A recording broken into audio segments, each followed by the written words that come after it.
Welcome back to the Daily Mastermind. George Wright III with your daily dose of inspiration, motivation, and education. And I'm joined in the podcast virtual studio with Ryan Crittenden. Ryan, how are you doing? I'm doing great. I'm so glad to be here today with you, George. Yeah, I'm excited because you're in a field and an industry that I have a passion for and that I'm excited about, and leadership and everything else. So I'm going to give a little bit of an intro for you, and then we'll get into your background. But for those of you that don't know Ryan, he's the founder of Excel Coaching and Development, and we're going to talk today about a lot of different things. So I want you to get a broad brushstroke of his background. Not only is he the founder of this company, PhD in industrial and organizational psychology, Army vet, Clifton Strength certified coach, John Maxwell coach, author of a new book, Becoming the Compass. But he's got 15 plus years of leadership experience working with executives and teams. And he's, from what I really have found, a very mission-driven leader. So I'm really glad to have you here today. And I think you have a lot of things going on in your schedule. So I'm glad we were able to coordinate it.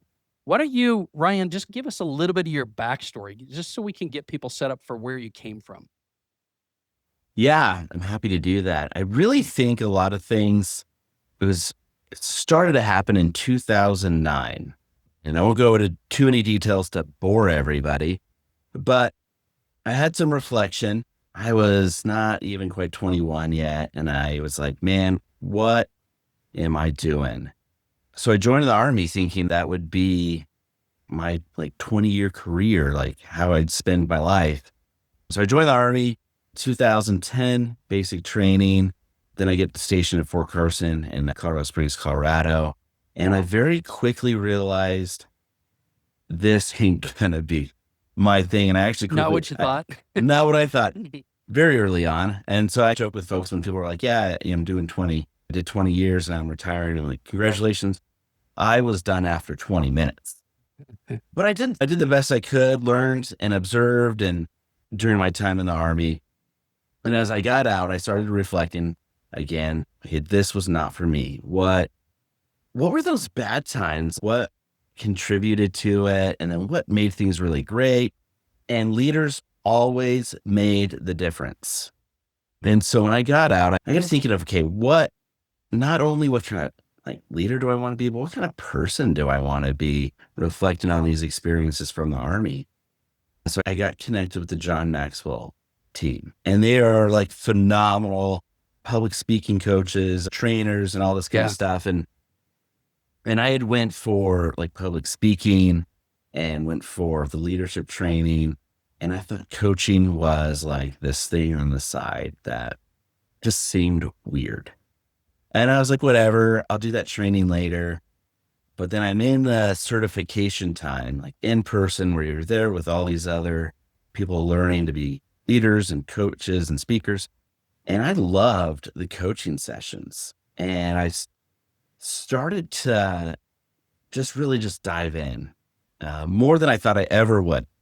Started integrating it into leadership roles that I had. And it really changed my life and changed the way I approached leaders that were on my team.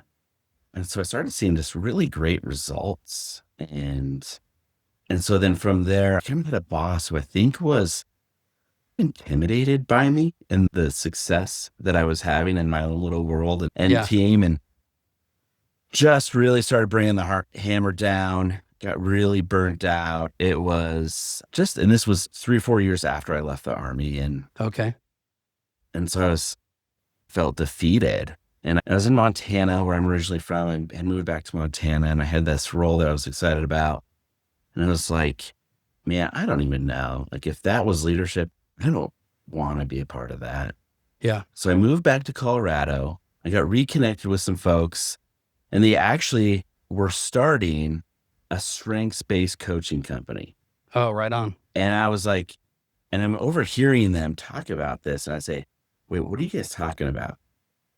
And so they tell me more about it. Hey, we're starting this company and we're working with this team, and we want them to know that they have unique strengths.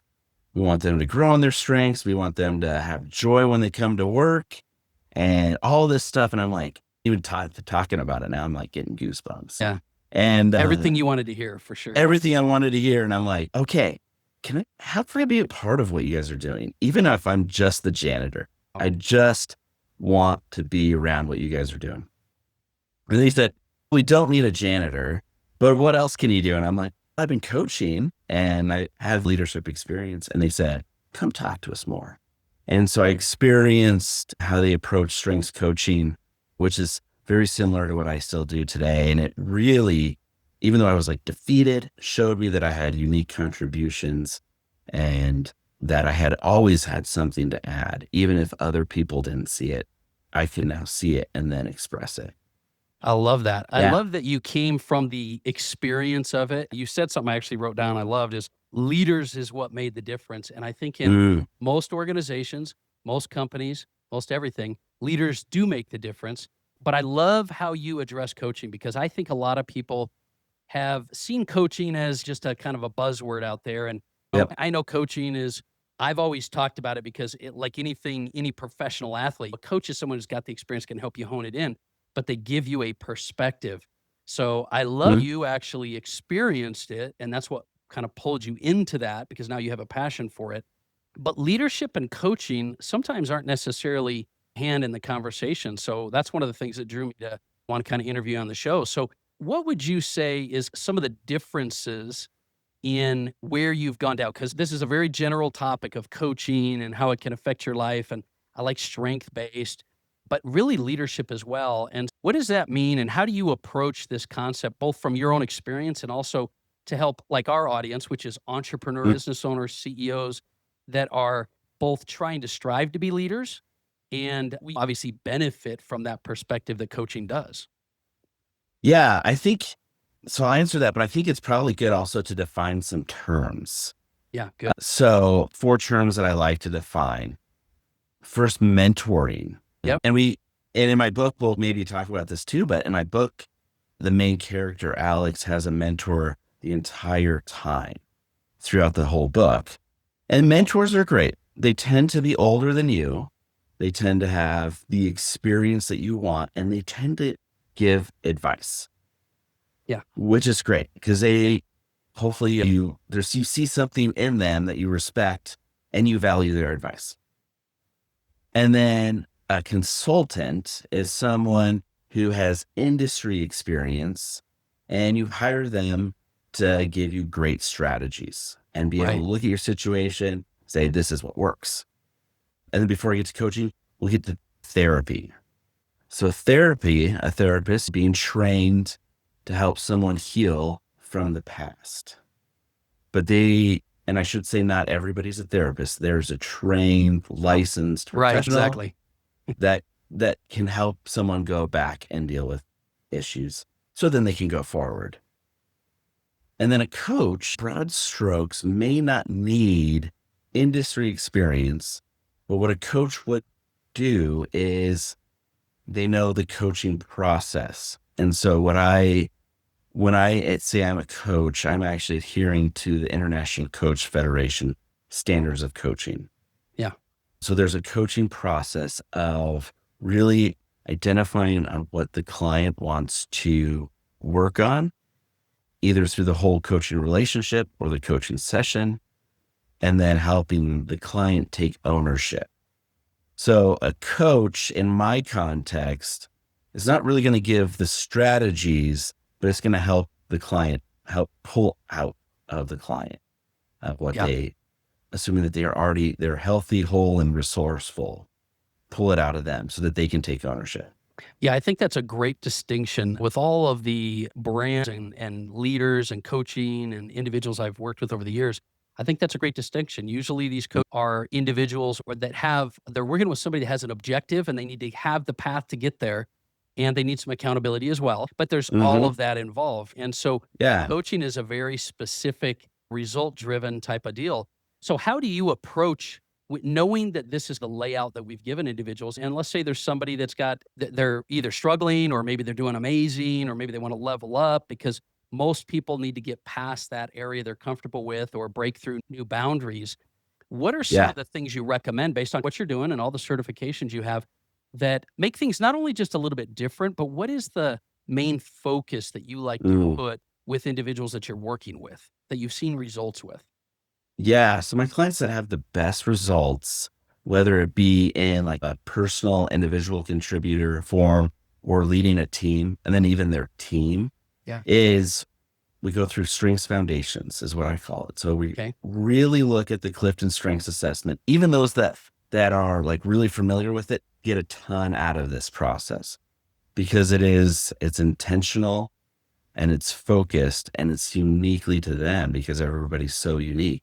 For those that Um, don't understand it though, can you explain what is the Clifton Strengths yeah. Assessment? So the Clifton Strengths Assessment helps identify 34 areas of talent. Okay. And then talent is the foundation for strengths.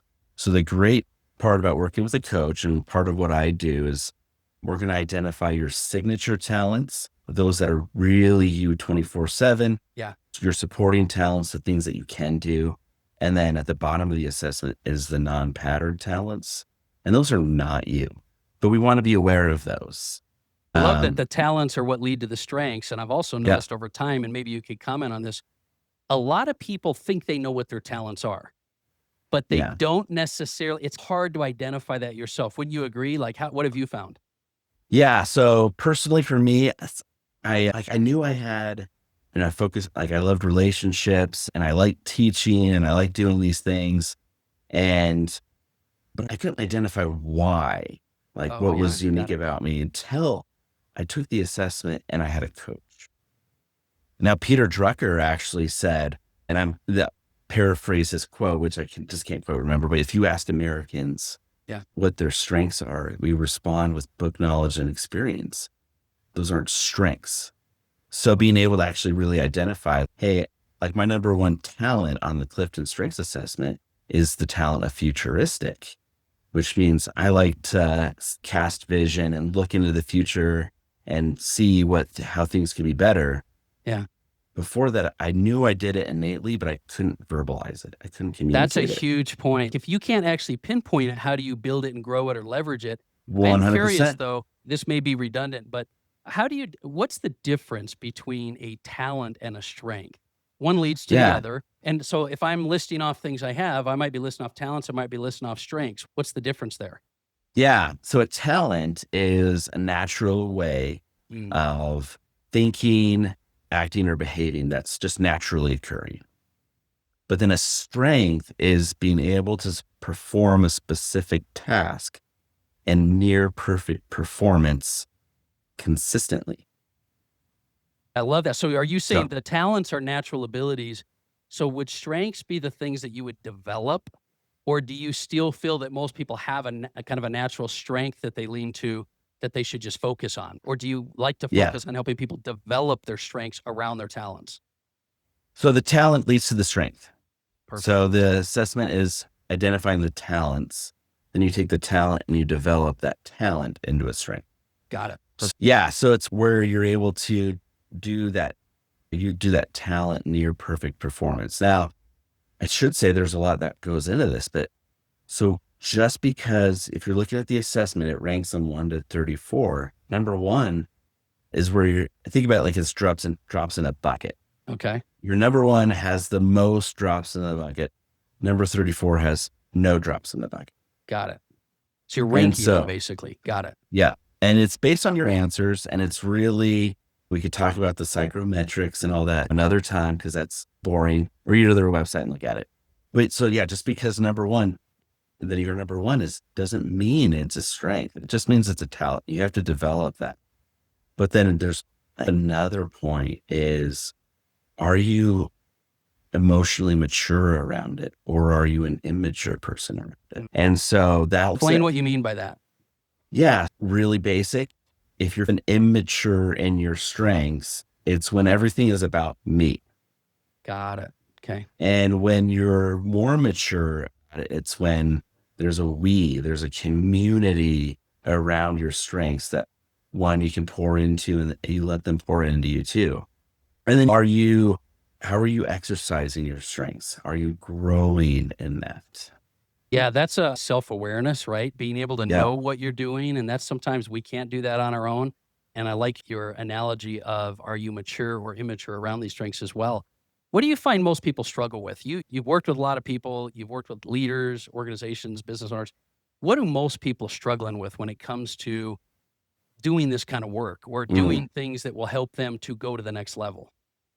Yeah, I think the hardest thing is probably consistently is helping, how do I want to word this? It's when it's that first part of let's work on this, let's do this. Is It's it their that, commitment level or just their ability to identify it and get started? yeah, some of it's that ability to get started. Can also just be like, I have strengths. I'm good. I got it. But then Yeah. it's, can you identify it? Sure, I took the assessment. Okay, but let's take some time Yeah. and work through it. So I've had this a few times where it's the busy professional won't slow down Yeah. enough just to work on themselves. Yeah. And that's the hardest part, being like, hey, you can be leading a high production team, and that's awesome. We want to keep doing that. But if we want to take it to the next level and we want it to grow, you actually need to slow down and work on yourself. Yeah. And this, my Strengths Foundation coaching package part of the package isn't long, but it does take a little bit of effort to slow down, to be intentional, and then the great part is, but to actually think about yourself so that you can incorporate the we part. Yeah, it is counterintuitive to say slow down to speed up, right? Or Yeah. slow down to go next level. But I think it's like anything else. You could have a 8-cylinder engine running on 2 cylinders and go on crazy, and you'd be better off just backing up and making sure you're fully operational for your own self mastery. So I think that's a really great example. And I do think there again, that's the kind of stuff you maybe don't see in yourself. Like I'm a go guy, and Mhm. sometimes now I'm a little more self aware because we have a personal development company and stuff like that. But even myself, I got to step back sometimes and say, in order to level up, it's that pruning process. You got to step back a little bit to move forward, and so that is really huge. I like that. What about identity? Yeah. Is identity Mm. a big thing that people struggle with? Is that something? Because I've seen that a lot with business owners, whether or not they're struggling to figure out what their identity is, or that they don't feel like they're enough in their identity because they're trying to create this life that's bigger than they have. And obviously, if they were there, they would be there. And so Mm. they have to be this person that they're not yet, the future version of themselves. We talk about unleashing your potential. How do you handle that? And how often does that come up for you? Yeah, it comes up. It's come up. As you were asking that question, I was just thinking about when I had first started to learn about strengths. And kind of like I said, we focus on our strengths, but we also want to know who we are not. Yeah, good idea. And we talked about the rank ordering. And when I was sitting there with my coach, who's a good friend of mine, I had breakfast with him today, still 8 years later. And I looked at my top five and I said, this is how I've gotten hired for every job I've ever had, is because of these top five. And then I actually enjoy my 6 through 10 a lot more in regards to strengths. But then I got to realize when looked at the part of who I am not, so I can clearly identify who I am not, I realized that job that I got so burnt out on is my boss wanted me to be at the very bottom of my assessment while still being the Oh. person at the top. And And that's what you feel as was burning you out is he wanted you to be something that you're not naturally, right? yeah, 100%. And then I leaned into it too, unknowingly. And hindsight is always 2020, and we just do a little bit better every day. But then I realized when I looked at that, yeah, I'm not that. Now, Yeah. there are people who are like that, and I really like being on the same team as them, Yeah. Yeah, yeah. because it's great. But it's like, yeah, when you're just pretending to be who you are not, that is there's a misalignment that can lead to that burnout. And honestly, like for me, if I was trying to be that, I would be a shell of a person, and I wouldn't be me. It's most people though, right? Most people are just moving 100%. through that path. They don't have clarity on who they want to be, so they just adopt the identity of their boss and and what everybody else wants them to Yep. be, and they become that person, and they wonder why they're not fulfilled. They wonder why they're not passionate about what they do. Totally. Yeah. And that creates that misalignment in Yeah. just life. Yeah. And then it maybe also, I would say, are you the same person at work? And then are you at home? And obviously, like there's different different personalities and stuff. Like hopefully you're more relaxed at home, or like you can rest, whether there's those type of things. But it's almost like a certain level of hypocrisy too. Of Yeah. you're different. You have different faces no matter where you are. It's hard for So people to be authentic nowadays, but it's yeah, not if you want to create the life you want to live. 100%. Yeah, and kind of like you were asking. So what about that professional that may have some sort of self awareness, but they are trying to create a life of that's bigger than them, and they're leading companies and stuff. The biggest advice and what I've seen from like research and experience myself is really know who you are, be able to identify it and lean into that, because then you'll actually start to create that life you want, and it'll be genuine and it'll be from who you authentically are. I love that aspect because obviously I've heard some of these things before, but the way you put it with aligning around your strengths innately should help you not only feel more aligned and more Mm. fulfilled, but it also will make you feel more confident. Because most Mhm. people, there's obviously a difference between confidence and self esteem and self worth and all that. But when you're aligned around what you know and you believe to be your unique talents, and you talk about abilities and talents, that's got to drive more confidence for people to be outside their comfort zone, wouldn't you say? Yeah, and I know personally when I get out of my comfort zone, I am leading with my strengths, because Yes. that's the way I grow. Like we always say, you always grow outside your comfort zone. Yes, absolutely.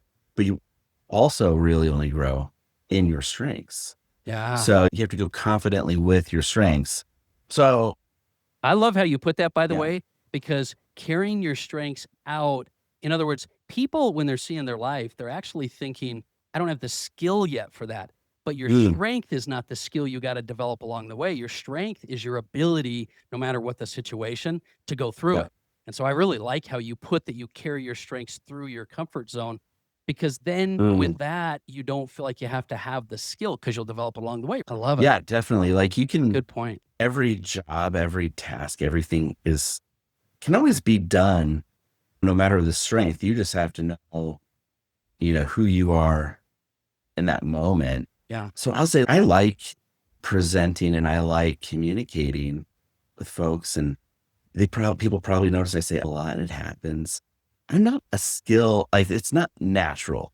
Like after this recording, I have it scheduled to relax for a half hour, because I don't get energized by it. I love Yeah. it, Yeah. but it doesn't like innately energize me. But I Sure. do have to, so I have to take some time to relax. And it's one of Yeah. those things to know, but I lean into my other strengths to help me hopefully do a really great job with who I'm doing the recording with. No, I love it. I love that a lot. So where do you see before I ask you, I had a question to ask you, but before I do, what do you do differently? Coaching, personal development, leadership development is a pretty crowded space right now. And Yeah. I'm curious, just because we don't have the opportunity to go through some coaching examples, what do you feel separates you? What do you do differently with your clients that you feel is unique, and that and I know that everybody's unique because of their experience, but what do you find helps you with your clients when it comes to the coaching and leadership development? Yeah.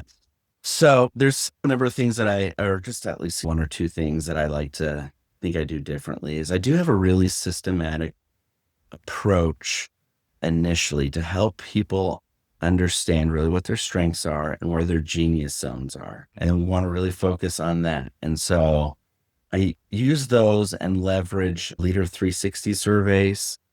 And so we do that, identify where we want to work on, but do it intentionally from a strengths and I'd say genius zone two perspective. Got it. And then we enter into a more formal coaching relationship where it is more focused on International Coach Federation standards of coaching, where the client's going to identify, hey, yeah, this is what I want to work on. This is what I feel more where I'm going to get the most results. And then we start the coaching process of really hunkering down on it, creating an awareness of why that is important, and then co-creating a action plan. So everything's Game plan.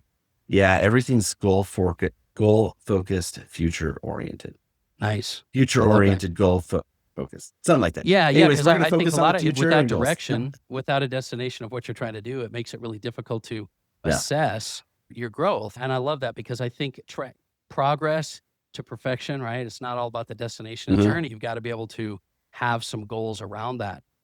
Yeah. So let's say that there's individuals that are kind of looking to say, all right, where do I need this the most? Or where do I start? Like if somebody's trying to start getting an idea of where they need to go, I'm imagining your suggestion is going to be to get the tests and assessment. But where do they start? How do they know if coaching or personal development, leadership coaching is something that they should implement in themselves and their teams? Yeah. So I would say it's needed all the time. So if you're wondering, I've solved it for you. You need it. But I'd say don't just start with the assessment. I'd rather make sure you have a conversation with me so I can Mhm. help set you up for success. I And then, like that because then people may just be having questions or wondering. And the only reason I say that is because the goal of our podcast is to help people to become more self aware, but to Mhm. level up and to go to the next level. And to do that, if you had all the answers, you'd already be doing it most of the time, no matter Right. what level you're at. Uh-huh. So that's why I bring individuals like yourself on the show that have had experience and background and leadership and all kinds of scenarios because you mentioned, I see you've got a little bit of that mentoring as well as coaching because you do have the experience. You've been further ahead of the path than a lot of people. And so I really like that. What piece of advice would you give? We're out of time here, but I want to just ask you for business owners and individuals in general, is there a certain piece of advice or thought you'd like to kind of leave them with? And then we can talk a little bit about how they can connect with you. Yeah. So I'd say my advice is get to know yourself more, even just a little bit better than you do right now, but then really know and understand the people you have on your teams. And then you'll be able to one, hopefully have a create business environment that everybody can succeed in. I actually, that's a great tie down that I really am glad you did because how can you really truly get to know your teams if you don't know yourself? And just going through this process for yourself will give you that experience, like you went Mhm. into coaching, it'll give you that experience to put out to your team as well. And if you're a business owner, entrepreneur, you're trying to grow your business, it is all about leadership and growing a team. And so you got to start with yourself. So I really love that. What's the best way for people to get in touch with you? Because we didn't have a ton of time to dig into the book, but I want them to be able to check out your book, Becoming the Compass, as well as some other things. Should we just put in the show notes a link to your website? Is that the best way for them to connect with you? Yeah, absolutely. So you can connect with me at xlcoaching.net and book a call, and you can schedule right on my calendar on a time that works good for us, and we'll go Right from on. there. Yeah. Perfect. Yeah. So listen, if you're listening to this show, I'll put it in the show notes. I'll get his website, some of his background and bio. But really listen, here's the point. I do believe everybody needs coaching. I believe everybody Mhm. needs that perspective you can't get by yourself. And so if this is a resource you feel will help you, jump into it. But I ultimately want to just double down and really make sure that no matter who you are listening to this, no matter where you are, it's never too late to start creating that life that you are meant to live, the one that you want, your best life, the one where you're happy, fulfilled, you're focused on your strengths, and take some action. Do some things today that are going to help you take things to the next level. And do me a favor and share the show. If you share the show, other people will learn and grow, and you'll be helping everybody out. I'd really appreciate it. I appreciate you spending time with us here today. Hit me up on the Daily Mastermind on Facebook, Instagram. And I'm glad you spent time today with Ryan and myself. We'll talk with you soon. Have a great day.